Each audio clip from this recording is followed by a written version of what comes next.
აჭარაში ფერმერები საგაზაფხულო ხვნათესთვის განკუთვნილი სპეციალური ვაუჩერების ბოლოტინში არიან. მათი განცხადებით, საგაზაფხულო სამეურნეო საქმიანობის დასაწყებად ამინდებით შესაფერისია, თუმცა სამუშაოების წარმოება ვაუჩერის გარეშე თითოეულ მათგანს საკმაოდ ძვირი უჯდება. 9 ჰექტარი მიწის ნაკვეთის დამუშავება დაახლოებით 700 ლარს შეადგენს. როდის დაიწყება რეგიონში ხვნათესთვის ვაუჩერების დარიგება, აჭარის სოფლის მეურნეობის სამინისტროში ჯერ არ იციან.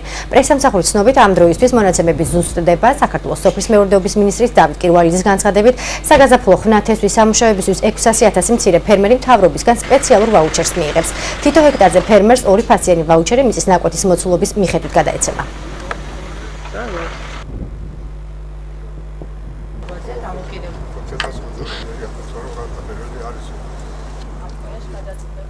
ფერმერები არის სამეთრე ტელევიზიაში იყო, არის რაღაც დაპირებები. ამიტომ არ ვიცი ახლა როდის იქნება რა იქნება. უგედრო შემოიტანა დავიწყოს საგაზაფხულო სამუშაოები, ამინდების კარგია და უგედროა უკვე. ეს ყველა წაადგება, ხო იცი, ცოტა გაჭირვების პერიოდი და კრიზისია და ყველა წაადგება ალბათ. ყველა იცის პატრონს